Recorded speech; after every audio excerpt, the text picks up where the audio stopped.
Good morning, Bucknutters. Welcome to the Bucknuts Morning 5 here on Monday, February 11th, 2019. I am Dave Biddle. Very happy to be joined by Steve Helwagen.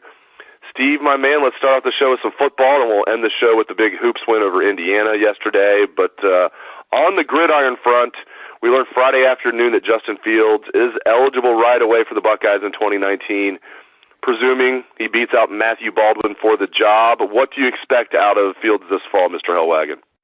Well, I think that it's set up perfectly for him to have a great season, actually 2 great seasons, because he's only going to be a sophomore eligibility-wise. So, he can't leave to go to the NFL till after his 3rd year, so under the current rules. So I think it sets up perfectly for Ohio State to have what looks like a pretty good 2-year run with Justin Fields. Maybe they can continue their string of Big Ten championships and get back into the college football playoff. I think that is the goal.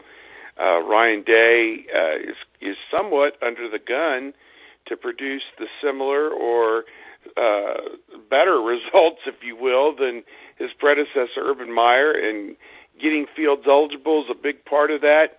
I think everybody believed it was an open and shut case, and seemingly it was. It was decided here in early February, so Ohio State can make all the proper plans that it needs to make. It sounds like he's assimilated pretty well within this Ohio State football program.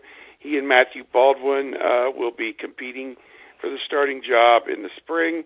Most people, I think, would believe that it's Fields' job, certainly to lose, and I think that he is going to be poised and primed to have a great season.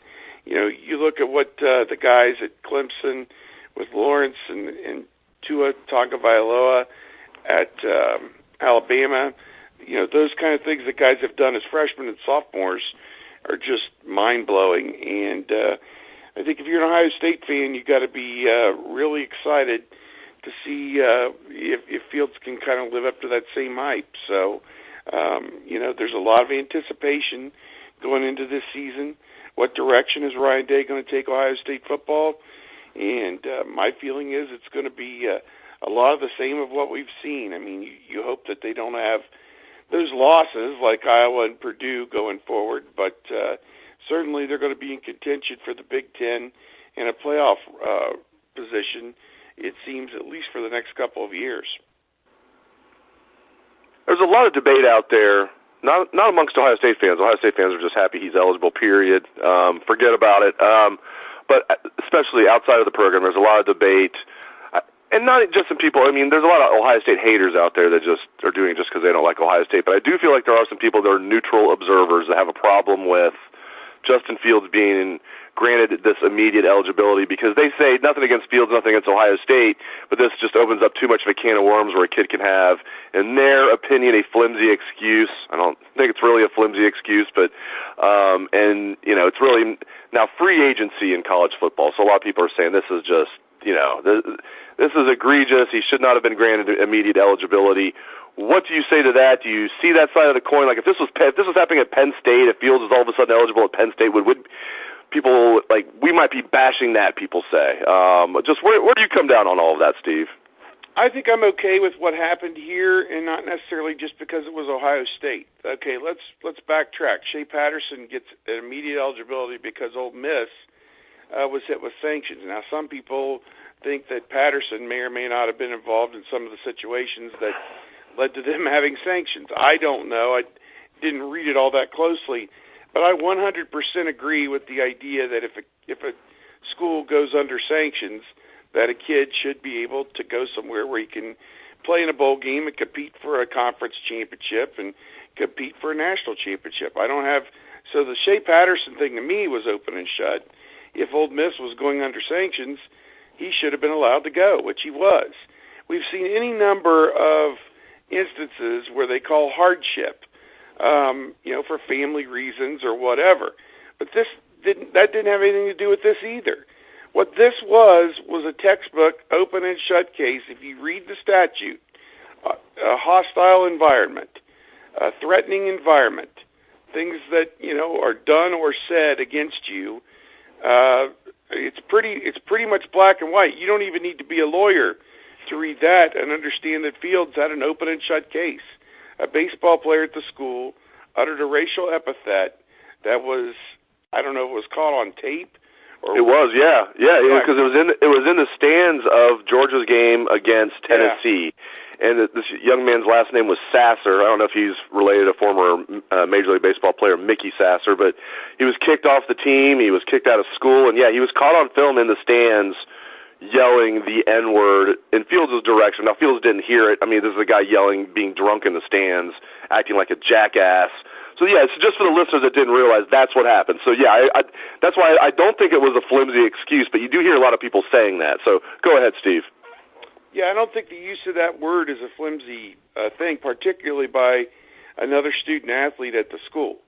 So, it kind of strikes to what is the climate, and I don't want to throw the entirety of the University of Georgia under the bus, but if it's accepted for an athlete to say something stupid like that, then, or that it even happened. I mean, that to me is just the most unbelievable thing, that in the year 2019 somebody had the good or bad sense to say something like that in a public arena. Just is crazy. Just, it's kind of an outcry. So at any rate, I didn't have an issue one bit with what Fields did. I think, there'll be similar situations that arise in the future. I don't think playing time, which is what some of these things are coming back to, is an acceptable thing. But if a coach is abusive, physically or over the top verbally, or says something racially offensive or something like that, or whatever it may be, then that to me is acceptable as well. So I think you have to take it on a case-by-case basis, read the statute as it's written to protect the student-athlete. And I didn't have one issue with this at all. And I think, anybody with half a brain doesn't have one issue with this. It's the Georgia people and the Michigan people who, are looking at it through rose-colored glasses, who are saying that this shouldn't be. Well, join us here at 2019. What happened isn't acceptable, and he should have the freedom to walk away with no penalty or sanction against him. So that's just my feeling. One more thing about this, then we'll move on. And I agree with everything you're saying. I'm with you, but I'm going to play devil's advocate, because here's another thing I hear a lot, and it is an interesting point.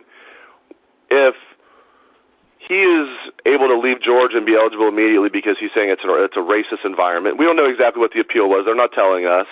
What do you make of people saying, well, how can he say that and his little sister is now going to go play softball for Georgia? If it's a racist environment, why would he be okay? Why would the parents be okay with sending their daughter there / Justin's sister there? Like, what do you say to that argument?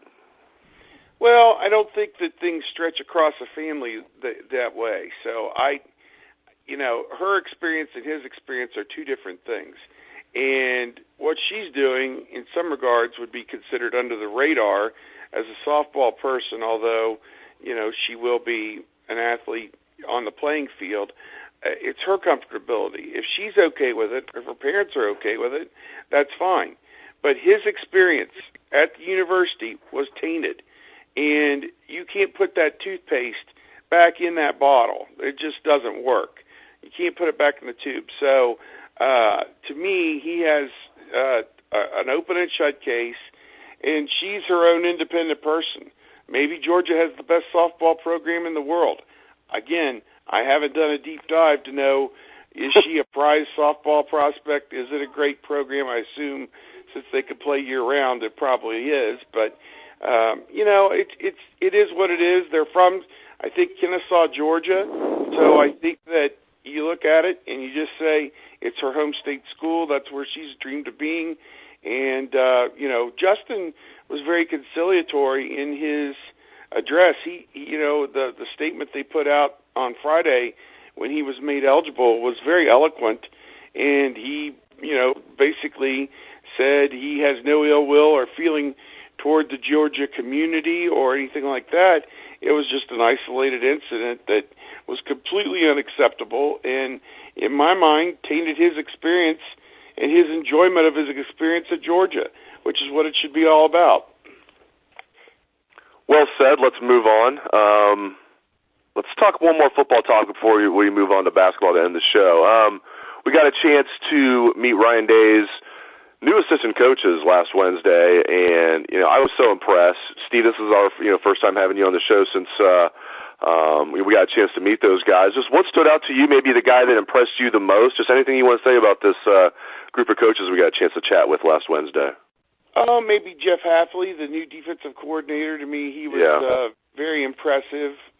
Seemed like he and Greg Madison had gotten on the same page early in this process about how things were going to go, and just the way that it all came together. I think for Coach Day, you go back to December when he took over the head coaching position, there was a lot of speculation about what direction things were going to go, and would he retain Greg Schiano? And Schiano has obviously landed on his feet with the New England Patriots, so good for him in some regards. But I just look at it and I say that it couldn't have gone much better for Ryan Day in assembling a new staff, and I think that it's going to be very exciting next few years at Ohio State with this bright group of assistants. Mike Yursich, also very impressive. Matt Barnes, coming from Maryland, where he was doing special teams and defense, both, I think, in that makeshift staff for Matt Canada. That was a good story, I think, on his part. So, I think you've got five, and I haven't even mentioned Al Washington and only mentioned Greg Madison in passing, all of them bright and impressive, and I think that it's going to be fun to see what happens here going forward. All right, on the hardwood, Ohio State, what a big win. 55-52 over Indiana in Bloomington yesterday. You were there. Game was ugly at times, but as you know, Steve, any win at Assembly Hall in Bloomington is huge. The Buckeyes now have won 3 straight games. They sit at 6-6 in the Big Ten, 16-7 overall. They are projected to make the NCAA tournament by everyone who does the bracketology stuff for a living. Steve, what a crucial win for the Buckeyes. Just when it looked like the Hoosiers were going to pull it out, the Buckeyes pulled it out. Yeah, Ohio State led the game for about 38 minutes from basically the early moments. It was tied, I think, 2-2, and then Ohio State was up 11-2 after that and led most of the way. Indiana had a great comeback to take the lead toward the end, but then C.J. Jackson basically took the ball and flung it in for 3 points to tie the game. Musa Jallow got a poke away when they tried to put the ball inside to their star, Romeo Langford. And then at the other end, obviously they ran an amazing play. It appeared Andre Wesson was going to set a screen high toward midcourt for C.J. Jackson to come off of. Caleb Wesson had brought his man out of the paint and had spotted up at the three-point line.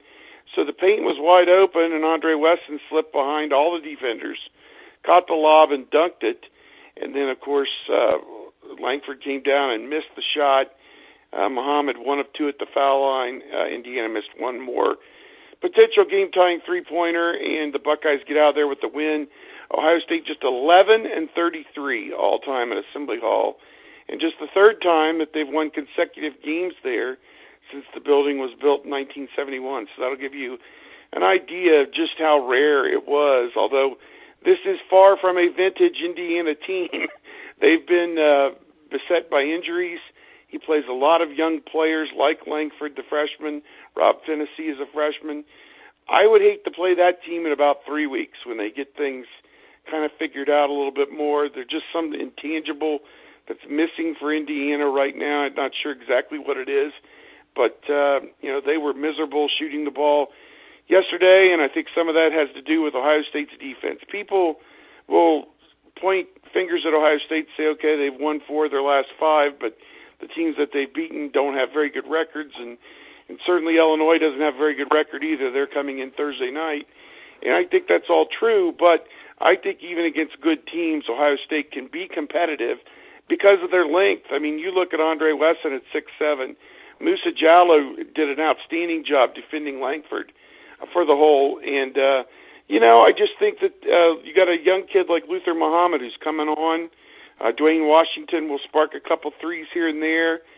Caleb Wesson, when he's in tune and able to cleanly catch the ball inside and make a move, he's pretty dangerous.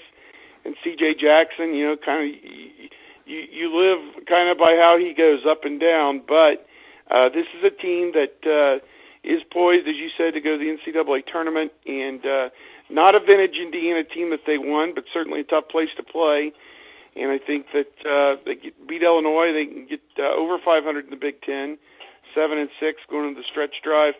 I think that win gives them a chance, dare I say it, to end up 11-9, and that's just by winning the games that they should. I think they've got 3 tough road games: Maryland, Michigan State, Purdue, that don't bode too well, but they still play Northwestern twice, Iowa at home, Illinois at home, and Wisconsin at home. It's potential that they could go 5-0 in those games. So, I think best case scenario, 11-9, 10-10 is certainly a possibility, and I think they can even make the tournament at 9-11 if they were to slip up and lose maybe to Iowa or Wisconsin at home. But they have that's a big road win. They were 38 in the net rankings. I'm interested to see when those get updated. It's not like the RPI; they're not updating it every day. But my guess is that'll probably get them 5 more spots.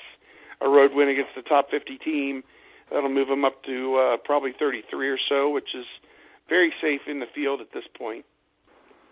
Indiana had some nice wins on their ledger, against Louisville, against Marquette, Michigan State. So that helps Ohio State. Now that's the one and only time they'll play Indiana, as you mentioned. Indiana ranked, a top 50 team themselves. So yeah, that was a quality win for the Buckeyes yesterday. So great stuff as always. Steve Helwagen is always a quality guest. Some housekeeping notes real quick. Steve has a chat tonight at 9 p.m. on the Front Row message board, so make sure you check out Steve's chat tonight, 9 p.m. on the Front Row message board. You can ask him questions right now. Get on there, ask him questions. He'll answer it beginning tonight at 9. And the Joshua Perry Show, the second version of the Joshua Perry Show, will be posted today at 2 p.m., so look for all of that and more on Bucknuts today. Thanks again to Steve Helwagen, and thanks to all the listeners.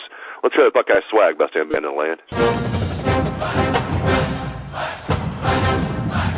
Come on.